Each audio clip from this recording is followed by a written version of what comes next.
सन 2007 साली रत्नागिरी जिल्हा मध्यवर्ती सहकारी बँकेचे चेअरमन म्हणून मी ज्यावेळी कार्यभार स्वीकारला त्यावेळी रत्नागिरी जिल्हा मध्यवर्ती बँकेची परिस्थिती फार दयनीय होती. बँक तोट्यात होती, NPA फार मोठा होता आणि लोकांचा जो बँकेकडे बघण्याचा दृष्टिकोन होता तो अत्यंत वाईट होता. अशा परिस्थितीमध्ये थकीत कर्जदारांची संख्या ही फार मोठी होती. काही सहकारी साखर कारखान्यांना जो कर्जव्यवहार केला होता तो थकीत होता. अशा पद्धतीनं थकीतचं प्रमाण जवळजवळ 64% होतं. म्हणजे 64% हा NPAच होता. आणि यातून मार्ग काढणं हे आमची जबाबदारी होती. आणि ती 2007 पासून आम्ही बँकेला एक मोठ्या प्रमाणात शिस्त आणण्याचं काम सुरू केलं.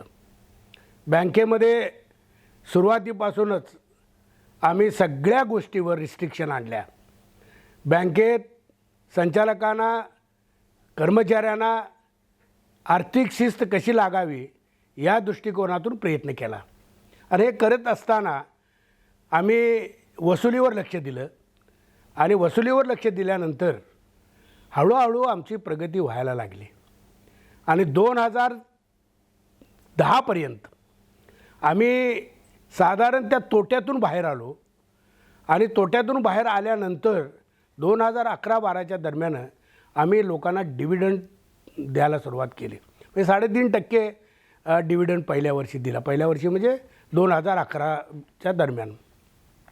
आणि मग तिथून आम्ही साधारणतः एक धोरण ठरवलं की कुठल्याही परिस्थितीत बँकेला नफ्यात जास्तीत जास्त आणून ज्या प्रोव्हिजन आहेत, तरतुदी आहेत, ज्या नाबार्डनं सांगितले, ज्या RBIनं सांगितलेत त्या करायच्या. आणि ते करत असताना आम्ही नफ्याकडे लक्ष दिलं, कर्जवाढीकडे लक्ष दिलं आणि ठेवीकडे लक्ष दिलं. म्हणजे 2007 साली 307 कोटीचा कर्जव्यवहार हा आत्ता 1900 कोटी आहे. आता हे करत असताना अनेक प्रकारच्या आम्हाला जरा कडक शिस्तीचा अवलंब करावा लागला.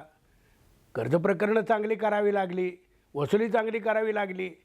आणि त्यामुळं आम्हाला नफा वाढत गेला. आणि गेल्या 12-13 पासून आम्ही 15% डिव्हिडंड वाटतो. संचालक मंडळानं जो माझ्यावर विश्वास दाखवला आणि त्यांनी स्पष्ट सांगितले, सर तुम्ही जे कराल त्याला आमचा संपूर्ण पाठिंबा आहे. एक संचालक मंडळाचा विश्वास आणि दुसरा सर्व अधिकारी आणि कर्मचारी संघटनासुद्धा. कारण ह्या सगळ्यांचं योगदान, या सगळ्यांचा सहकार असल्याशिवाय कुठलीही संस्था पुढे जाऊ शकत नाही. आज बँकेत संचालक मंडळ जे आहे विविध पक्षाचे सगळे पदाधिकारी आहेत. पण बँकेत आल्यानंतर कुठलाही राजकीय हा इथे विषय कधीच साहेबांनी हाताळू दिला नाही किंवा कोणी त्या पद्धतीने वागलंच नाही. आणि चेअरमन साहेबांच्या कामकाज पद्धतीमुळं त्यांच्यावर एवढा लोकांनी विश्वास टाकला की चेअरमन साहेब सांगतील ते अंतिम, म्हणजे एवढा विश्वास संपादन केला. आणि या लोकांनीसुद्धा साहेबांवर पूर्ण विश्वास ठेवून आणि त्यांना प्रत्येक निर्णयात सहकार्य केल्यामुळेच आज बँकेची एवढी प्रगती होऊ शकली.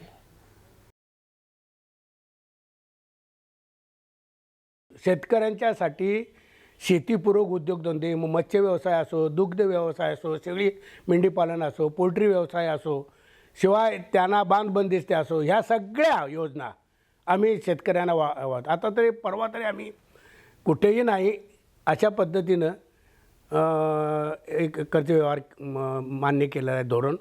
ते म्हणजे दुग्ध व्यवसायासाठी गायी खरेदी करण्यासाठी 7% कर्जव्यवहार आम्ही देतो. आमचा जरी कॉस्ट ऑफ फंड हा जरी जास्त असला तरी आम्ही शेतकऱ्यांच्यासाठी म्हणून 7% कर्जव्यवहार. मशिनरी असो कुठलीही त्यांच्यासाठी आम्ही कमी दरानं कर्जव्यवहार करतो. आणि इतर पिकासाठी आंबा, काजू, नारळ सगळ्यासाठीच आपण देतो, भाजीपाल्यासाठी देतो आणि सगळ्यासाठी शेतकऱ्यांच्यासाठी देतो, मच्छीमारांसाठी देतो, सगळ्यांच्यासाठी सुद्धा आम्ही देतो. दुसरी गोष्ट आम्ही शेतकऱ्यांच्यासाठी अशी केली परवा, म्हणजे सामान्य सगळ्या शेतकऱ्यांसाठी की ज्या शेतकऱ्यांचे कोविडमध्ये ज्यांचा मृत्यू झाला किंवा अपघाती ज्यांचं निधन झालं आणि त्यांचं कोणीही नाही मिळवता त्यांना आम्ही स्वतः कर्जमाफी दिली. तर आमच्या आदरणीय डॉक्टर चोरगे सरांच्या नेतृत्वाखाली जे संचालक मंडळ आता कार्यरत आहे त्यांनी शेतकऱ्यांसाठी अतिशय चांगला निर्णय या घेतलेला आहे. तुपती जनावरांसाठी कमी व्याजदराने आम्ही कर्ज देतो आहे. शेतकऱ्यांसाठी वेगवेगळ्या योजना आम्ही या ठिकाणी राबवतो आहे. शेती संस्थामार्फत कर्जव्यवहार शेतकऱ्यांसाठी गेला पाहिजे, गरीब शेतकऱ्यांसाठी गेला पाहिजे आणि त्या माध्यमातून शेतकरी स्वावलंबन झाला पाहिजे, आर्थिक त्याची ताकद वाढवली पाहिजे आणि तो कार्यक्षम झाला पाहिजे. हा उद्देश आमच्या पुढे आता आहे आणि त्या दृष्टीने आता आम्ही आमची बँक चांगलं पावलं उचलते.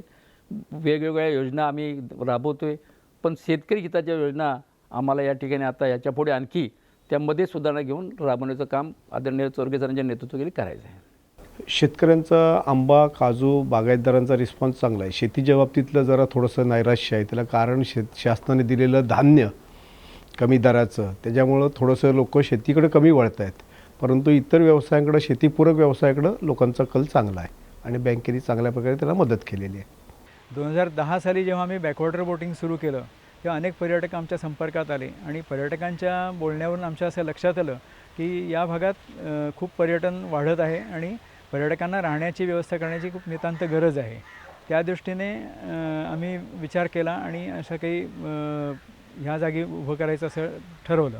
त्या दृष्टीने आम्ही हालचालीला सुरुवात केली. पण कुठलाही प्रोजेक्ट जेव्हा उभं राहायचा असतो त्यावेळेला आर्थिक पाठिंब्याची, आर्थिक सहाय्याची नितांत गरज असते. संपूर्णपणे वैयक्तिक पातळीवर असे प्रोजेक्ट कधीच उभे राहू शकत नाहीत. त्या दृष्टीने आम्ही रत्नागिरी जिल्हा मध्यवर्ती सहकारी बँक RDCC बँकेला अप्रोच झालो आणि त्यानंतर कृषी पर्यटन योजनेअंतर्गत त्यांनी आम्हाला 35 लाखाचं कर्ज मंजूर केलं आणि ते आम्हाला अशा विशिष्ट वेळी मिळालं की त्यामुळे आमचा प्रोजेक्ट व्यवस्थित मार्गी लागला आणि नुसतंच कर्ज मंजूर न करता ते कर्ज कसं वापरायचं, ते पैसा कसा वापरायचा त्याविषयी आणि नंतर प्रोजेक्ट सुरू झाल्यानंतरच्या आर्थिक नियोजनाविषयी आम्हाला अधिकारी वर्गाने वेळोवेळी मार्गदर्शन केलं, सहाय्य केलं. जवळच बँक असल्यामुळे आम्हाला त्यांनी सेविंग अकाउंट आणि करंट अकाउंट दोन्ही काढून दिलं आम्हाला. करंट अकाउंट आम्हाला व्यवसायाला उपयोग झाला की सेविंगमध्ये सगळा गोंधळ होऊ नये म्हणून आम्ही ते करंट अकाउंट काढलं त्यावेळेला. आणि नंतर 1 वर्ष, मला वाटतं 1 वर्ष व्हायच्या आधीच आम्ही त्यांच्याकडे विचारणा केली की आम्हाला CC मिळेल का 50,000चं. तर त्यांनी आम्हाला आमचा व्यवसाय बघून आम्हाला ते मंजूर केलं आणि त्यानंतर मात्र आमच्या महिला आणखीनच चांगल्या सक्षम झाल्या. आमच्या महिलांचे पगारसुद्धा RDCC बँकेतच अकाउंटमध्ये त्यांच्या जमा होतात. आमच्या महिला मेहनत करतातच, पण त्याला आर्थिक पाठबळ आम्हाला RDCकडून छानपैकी मिळतं आहे. आता आज सकाळीच मी मॅडमना बोलले की या बँकेमुळे आम्हाला म्हणजे खूपच सहकार्य मिळालं तिचं आणि एवढ्या जवळ असल्यामुळे आम्हाला धावधाव करावी लागत नाही आहे. इथल्या इथे आम्हाला छानपैकी ते सहकार्य मिळतं आहे सगळ्यांचं आणि खरंच RDCचे खरंच आम्ही खूप खूप या बाबतीत आभार मानतो. बँकेनं नुसता नफा कमवणं, मोठ्या व्याजदराचा कर्जव्यवहार करण्यापेक्षा शेतकऱ्यांना हातभार लावणं, कारण आमचे चेअरमन हेच कृषीभूषण की त्यातली PhD केलेले आहेत चोरगे साहेब, तर त्यांचं तिथे अटॅचमेंट त्यांची जास्त आहे की शेतकऱ्याकडे दुर्लक्ष होता कामा नये. आता शेतकऱ्यांच्या दृष्टीनं सुद्धा शासनाच्या काही चांगल्या योजना येत आहेत. आता CMEGP असेल, PMEGP असेल, त्यातसुद्धा आम्हाला कसं चांगल्या पद्धतीनं, कारण शहरी आणि ग्रामीण यासाठी 25%, 35% अशी सबसिडी आहे आणि जर त्याचा शेतकऱ्यांना जर काय लाभ होणार असेल तर त्या दृष्टीनं सुद्धा आम्ही लोकांना प्रवृत्त करतो आहे. तालुक्याला मेळावे घेतो आहे. आम्ही 100% संगणकीकरण केलं आणि ते केल्यानंतर काळाची गरज म्हणून जे इतर बँका म्हणजे नॅशनलाइज बँका किंवा खाजगी बँका ज्या देतात त्या सगळे देण्याचा प्रयत्न केला आणि आता आम्ही सगळ्या सोयी UPI मोबाईल बँक सगळं आता आम्ही बँकिंगमध्ये सुरुवात केलेली आहे. आपण एक काय केलं की ATM सेंटर तरी घेतलेच चांगल्या ठिकाणी, पण मोबाईल व्हॅन आम्ही 3 घेतल्या.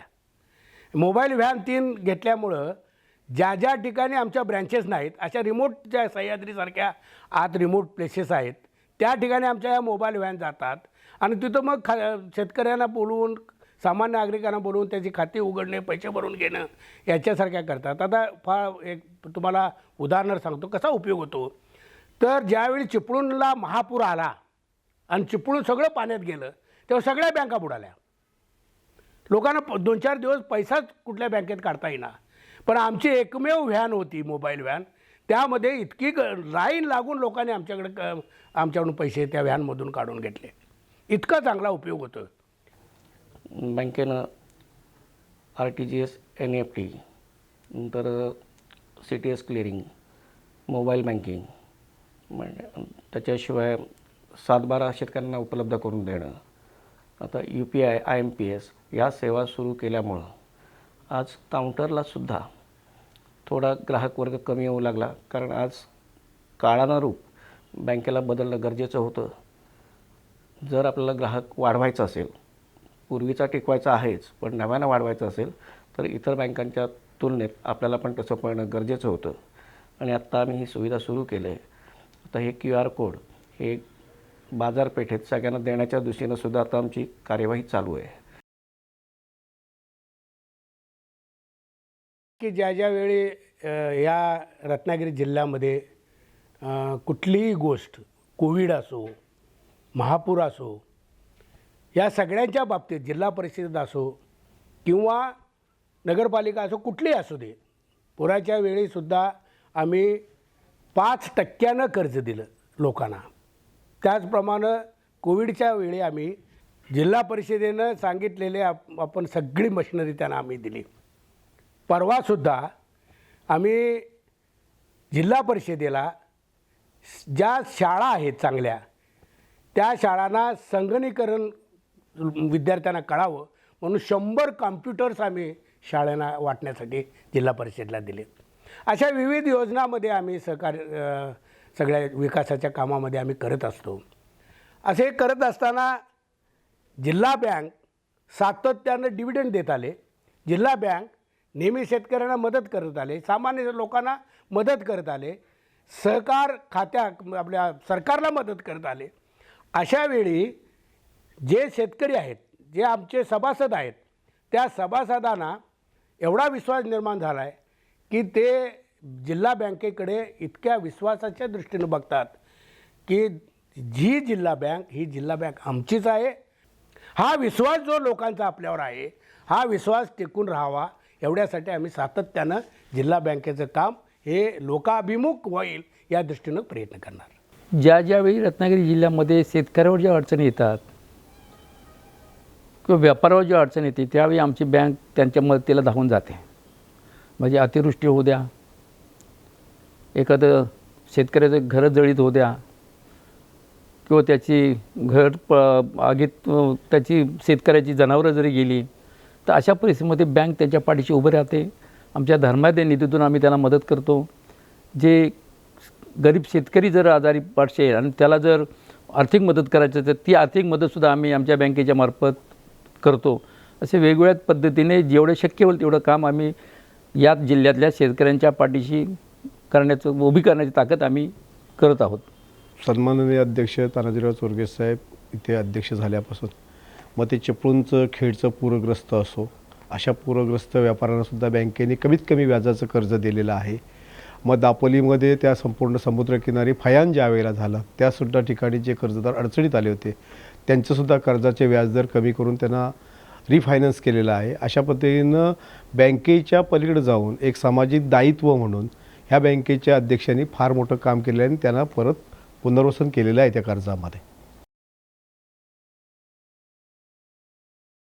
शासनाचा सहकारनिष्ठ आणि सहकार भूषण असे दोन्ही मिळालेत पुरस्कार. इन्फॉर्मेशन टेक्नॉलॉजीमधले जे काय पुरस्कार आहेत सगळे ते पुरस्कार आमच्या कर्मचाऱ्यांनी केलेल्या कामाचंच कौतुक आहे म्हणायचं. कारण त्यामध्ये आमच्या संचालकांनी फक्त त्यांना एक प्रोत्साहन दिलं, पण खरं त्यांनीच केलं आणि त्यांच्यामुळंच ते पुरस्कार सगळे HRचे वगैरे सगळे मिळालेत आणि त्यामुळं मला तो आनंद आहे. आता बँकेत आमच्या 356 टोटल स्टाफ आहे. खरा स्टाफिंग पॅटर्न जो मंजूर आहे तो 515चा आहे. म्हणजे जवळजवळ 159 कर्मचारी कमी आहेत आणि एवढा कर्मचाऱ्यांवर ताण असतानासुद्धा आज आमच्याकडे हेड ऑफिस लेवललासुद्धा किंवा चेअरमन साहेब सगळ्या कर्मचाऱ्यांचा आढावा घेऊन म्हणजे जास्तीत जास्त रिकव्हरी किंवा आपण जे आत्तापर्यंत जे मिळवलं आहे ते मागं न जाता पुढे कसं जाता येईल. जर गेल्या वर्षी जर 97% जर रिकव्हरी असेल तर तेवढी किंवा त्याच्या पुढे जाणं गरजेचं आहे. पण मागं येणं चुकीचं होईल किंवा हा मेसेज चुकीचा जाईल. तर बँकेचं जर नाव टिकवायचं असेल तर कर्मचाऱ्यांनी काम करणं गरजेचं आहे. म्हणजे स्टाफ कमी आहे हे रडत बसू नका. हे चेअरमन साहेब कायम सांगतात. NPA कर्जाची वसुलीसाठी दर महिना आमचा फॉलोअप एवढा असतो की एप्रिल महिन्यापासूनच परत सुरू होतं, की शेवटचे 2 महिने आपण धावपळ करूया. तर असं नाही की एप्रिलपासूनच चेअरमन साहेब स्वतः प्रत्येक तालुक्याच्या इन्स्पेक्टरांना समोर घेऊन त्याचा आढावा होतो आणि असं केल्यामुळं वसुलीची टक्केवारी वाढते, NPA नियंत्रणात येतो, थकबाकीची प्रमाण कमी होतं. आता आमचा NPA ग्रॉस NPA जो आहे तो 2.10% आहे. तो 10% असावा असे RBIचे निकष आहेत. आणि नेट NPA हा 5%च्या आत असावा, तो आपला 0% आहे. आणि हा नेट NPA जो 0% आहे तो गेली 12 वर्ष आपला 0% आहे. ऑडिट वर्ग जो आहे तो बँकेला 11 वर्ष सलग वर्ग मिळतो आहे. जिल्ह्यामध्ये 77 ब्रँचेस आहेत. परंतु 77 ब्रँचेस असतानासुद्धा आम्ही जो कर्जव्यवहार करतो तो 3 टायर सिस्टीममध्ये असल्यामुळं तालुक्याला साधारण 40 ते 50 शेती संस्था आहेत. एका संस्थेमध्ये किमान जरी 1000 जरी सभासद धरले तरी एका तालुक्यामध्ये 40 ते 50 हजार सभासदांना आम्ही रोजगार आणि कर्जव्यवहार उपलब्ध करून दिलेला आहे. एका तळ्यात आम्ही आहोत, समुद्रात नाही. आम्हाला बाहेर कुठे शाखा काढता येत नाही, बाहेरच्या जिल्ह्यात शाखा काढता येत नाही. त्यामुळं आम्ही आमच्या जिल्ह्यामध्ये ज्या काय 77 शाखा काढल्यात त्या शाखा चांगल्या करणं, अप टू डेट करणं, स्वतःच्या मालकीच्या करणं आणि त्यामध्ये सगळं संगणकीकरण ऑलरेडी झालेलं आहे. जे जे काय बाहेर आम्ही जे बघतात ते सगळं आमच्याकडे आता आहे, काय नाही असं नाही. फक्त आता आमचा व्यवसाय वाढवणे. गेल्या वेळी आम्ही 4000 कोटीवर, यावेळी आम्ही 5000 कोटीचं टार्गेट आहे. असं वर्षानुवर्ष असं टार्गेट वाढवत जाऊ, नफा वाढवत जाऊ आणि या नफ्यातून 15% आम्हाला अलाउड आहे. पण आम्ही 30% नफा हा शेतकऱ्यांना डिव्हिडंड देऊ कसा, हे माझं विजन नक्की आहे. आम्ही या जिल्ह्यामध्ये दुधाचं संकलन शेतकऱ्यांसाठी जे आहे, दुधाचं संकलन जास्त मोठ्या प्रमाणात झालं पाहिजे.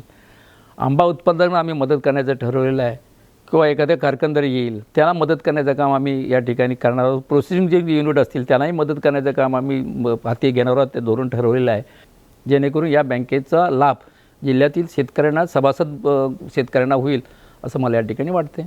शाखा वाढवण्यापेक्षा आहेत त्या शाखांमध्ये लोकांना ग्राहकांना सर्व्हिस कशी चांगली मिळेल या दृष्टीनं आम्ही नक्कीच प्रयत्न करतो आणि यापुढे सुद्धा तोच प्रयत्न राहील. कारण ग्राहक महत्त्वाचा आहे. ग्राहक असेल तर आम्ही इथे आहोत. नुसतं आम्ही काहीतरी फार मोठं काहीतरी करायचं, आम्ही ही सेवा दिली, ती सेवा चालू केले, पण तेच जर आपण नम्रपणे जर आपण काम लोकांना सेवा दिली नाही तर काही उपयोग नाही. किंवा नुसत्या जाहिराती मोठमोठ्या होर्डिंग लावायचे आणि आलेल्या काउंटरच्या कस्टमरजवळ आपण वर बघूनसुद्धा बोलू शकत नसेल तर तो एक कस्टमरसुद्धा माउथ पब्लिसिटीनं बँकेची बदनामी होऊ शकते. त्यामुळे जाहिरात करणं हे महत्त्वाचं नाही, तुम्ही सेवा देणं हे सगळ्यात महत्त्वाचं आहे. आणि माउथ पब्लिसिटी हीच खरी पब्लिसिटी. शेती आणि शेती व्यवसाय कुठलाही असो किंवा शेतीवर आधारित प्रोसेसिंग इंडस्ट्री, यामध्ये मार्केटिंग हा अत्यंत महत्त्वाचा भाग आहे. मला पिकवता येतं पण मला विकता येत नाही, अशी ज्यावेळी परिस्थिती येते त्यावेळी मग शेतकरी हातबल होतो आणि दुसऱ्याच्या हातात जातो. त्यावेळी नवीन व्यवसायात येणाऱ्या लोकांना मी असं सांगेन, पहिली विक्रीची व्यवस्था बघा आणि मग पिकवायची व्यवस्था बघा. नाहीतर मग काय करता, तरुण येतात एक उत्साहानं, कर्ज काढतात, मग ते काय होत नाही. त्यामुळे तो शेती व्यवसाय कदाचित बदनाम होतो. नाही बाबा, त्यात काय होत नाही. आणि शेती एक असा व्यवसाय आहे की कधी चांगलं पिकल, कधी वाईट पिकल, कधी विकल, कधी विकणार नाही. अशा वेळी त्यांनी मात्र ती साथ सोडता कामा नये. सातत्य पाहिजे. सातत्य असेल तर यश आहे.